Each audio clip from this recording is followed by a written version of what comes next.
Magandang araw po sa inyong lahat. Happy Thursday po sa ating lahat. So ito na po yung ating natapos.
yung kanilang living room, yung dito sa ginagawa ko kay Mrs. Seni Reyes. So yan po yung kanyang mini living room.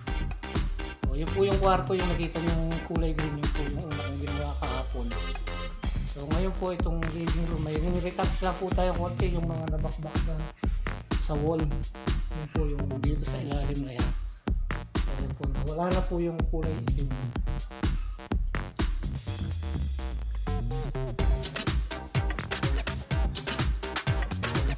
Tingnan lang po natin yung kanyang mga muebles, kanyang mga antique na mga base.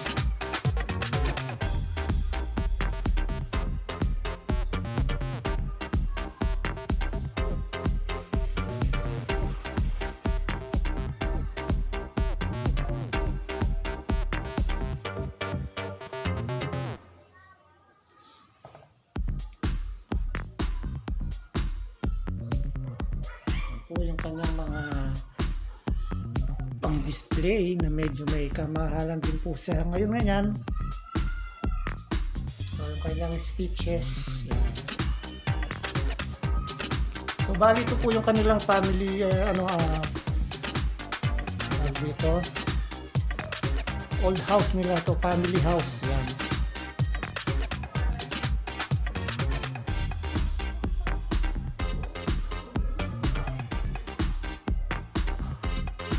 So ito pong bahay na ito na established daw po siya since 1977. So medyo may katandaan na rin po itong bahay. Kasi ito po yari po sa kahoy, yung mga sinaunang kahoy doon. Kaya lang po ngayon meron na pong mga anay. So tinitreat na lang po nila para hindi po umalis siya.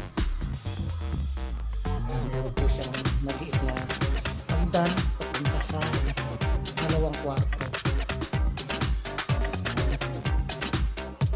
So ito po TNG lang po, TNG na kahoy na pininturahan lang po na nagkaroon ng parang puti. Ayan. So, maganda po siya tinitingnan.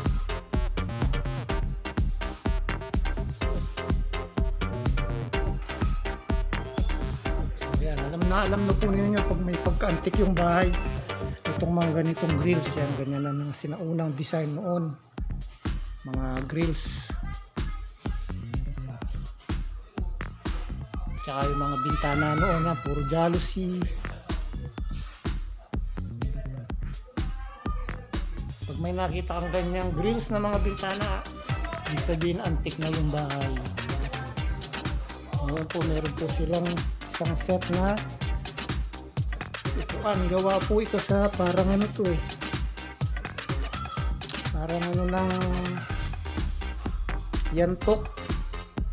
Ayan, wala lang po yung mga foam nila nilaban po. So, tapos dito yan, sofa. Nakabalot lang po ito. Ayan.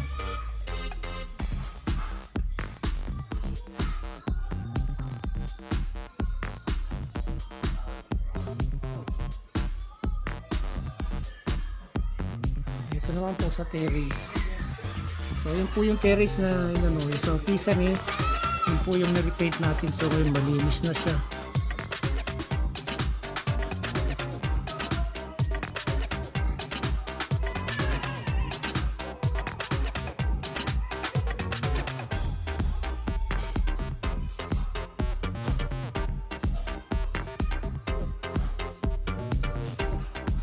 Yan, paglabas po dito meron siyang isang aquarium na dapat po daw ang nakalaman dito ay arwana, kaya lang tumalon siya.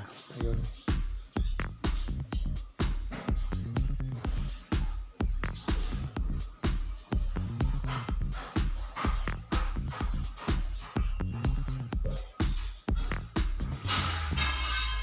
Medyo madilim po dito kasi hindi po alam yung kanilang switch.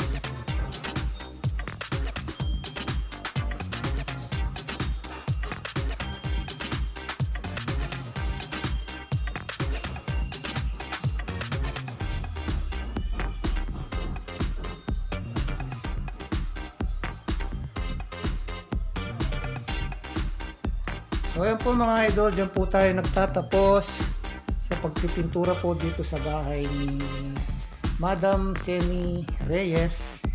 Siya nga po pala yung kanyang business, yung nag-ice cream. Gumagawa ho siya ng ice cream na binebenta sa street.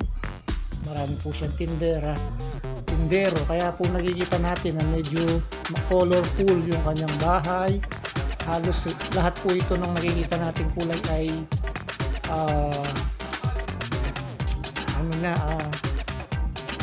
flavor sa kanyang ice cream na tinitinda. May pandan, may ube, merong ganito yung kulay dilaw. Yan po yung kanyang, kaya nakikita po natin colorful yung kanyang pinagagawa. Tsaka mas colorful din po siya, mahilig po siya sa mga dark color, so which is maganda naman po tinitingnan. Guys, yan po yung ating vlog for today. Magtatapos po ng pintura dito sa ginagawa ko kay Mrs. Seni Reyes. So maraming salamat po sa mga umaantabay, sa mga tumutulong at magsusuporta sa akin. Maraming salamat po. Yung nga po pala, yung nakasubscribe, please subscribe po kayo sa aking channel, and huwag po kalimutan yung bell button sa baba, paki-click po para mayroon po kayong notification araw-araw ng mga video natin ginagawa. So sige, maraming salamat po. Kapintura TV is serving you. Yan. Maraming salamat sa suporta. Team Homeless, Team Angels, and Team Tikbalang. So yan, maraming salamat sa inyong pagpangkilik at pagsuporta sa channel ng Kapintura TV. Maraming salamat guys. Thank you. God bless us all. Bye-bye.